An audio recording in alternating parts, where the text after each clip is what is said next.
안녕하세요. 기독교 신앙을 관통하는 가장 위대한 역설이 하나 있죠. 바로 죽어야 산다는 말인데요. 아니, 어떻게 가장 깊은 고통이 가장 강력한 생명의 원천이 될 수 있을까요? 오늘 그 놀라운 비밀 속으로 한번 들어가 보겠습니다. 자, 이거 한번 보세요. 왼쪽에는 우리가 정말 원하는 것들이 쫙 있죠. 부활의 능력, 기적, 영광, 성공 다 갖고 싶잖아요. 근데 오른쪽은요? 고난, 십자가, 실패. 아, 이건 좀 피하고 싶죠, 본능적으로요. 그래서 우리는 이 둘을 딱 분리해서 좋은 것만 쏙 빼서 가질 수 있다고 생각해요. 과연 그게 가능할까요? 사실 현대사회는 계속 우리에게 속삭이는 것 같아요. 고통 없이 살 수 있다고요. 조금만 불편해도 바로 약을 찾고 스트레스는 힐링이라는 이름으로 어떻게든 덮어버리려고 하잖아요. 이런 문화가 우리 신앙에도 스며들어서 십자가의 고난은 쏙 빼고 왕관의 영광만 누리는 그런 아주 편안한 믿음을 찾게 되는 거죠. 물론 머리로는 다 알죠. 이 말 모르는 사람 없잖아요. 십자가 없이는 왕관도 없다. 아, 그럼요. 맞는 말이죠. 근데요, 우리의 마음, 우리의 본능은 어떤가요? 어떻게든 그 십자가는 살짝 피해서 왕관만 써보려고 애쓰고 있지는 않나요? 바로 여기서부터 우리의 진짜 딜레마가 시작되는 겁니다.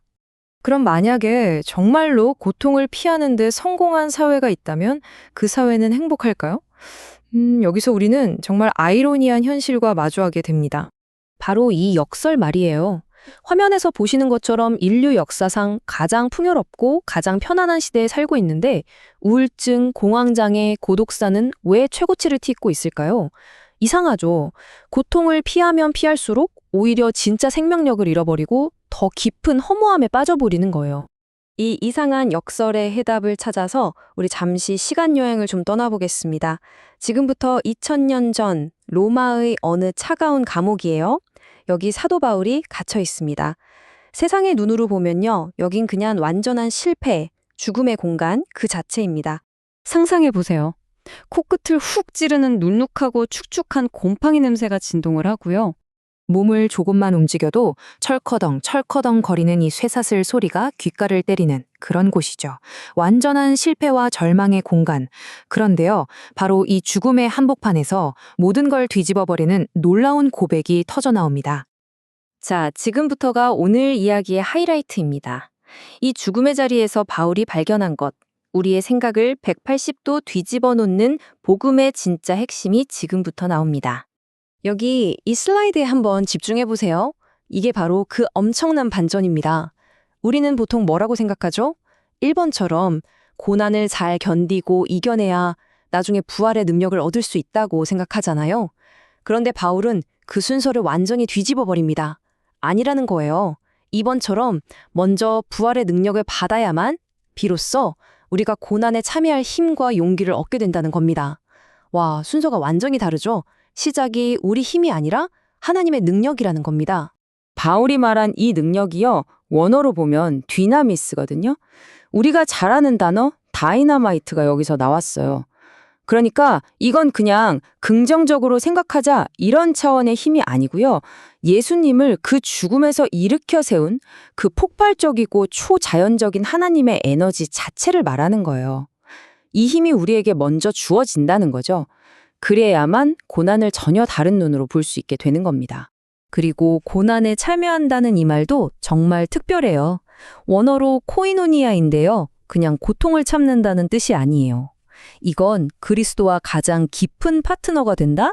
동반자가 된다는 뜻이에요. 고난이 더 이상 벌이나 저주가 아니라 그분과 운명을 함께하는 영광스러운 초대장이 되는 순간이죠.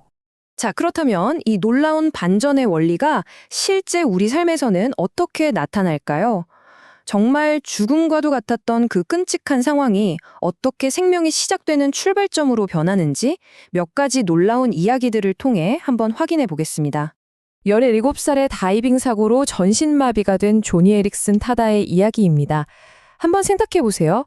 그녀에게 휠체어는 처음엔 저주의 상징 그 자체였겠죠. 그런데 부활의 능력을 경험한 뒤에 그녀는 이렇게 고백합니다. 육체적으로는 죽음과 같은 그 고통의 자리가 역설적으로 하나님을 가장 깊이 만나는 거룩한 장소, 성소가 되었다고요. 이번엔 아예 이 세기로 거슬러 올라가 보죠. 86살의 노 감독 폴리캅이 화형대 위에 섰습니다. 예수를 부인하기만 하면 살려주겠다는 마지막 회유를 받죠. 하지만 그는 조금도 두려워하지 않았어요. 왜냐하면 그에게 순교는 끝, 패배가 아니라 부활의 영광으로 들어가는 가장 영광스러운 문이었기 때문입니다. 한국의 바보 의사, 안수현 형제의 삶도 똑같습니다. 그는 의사로서의 명예와 편안한 삶을 스스로 버렸죠. 일종의 자아의 죽음입니다.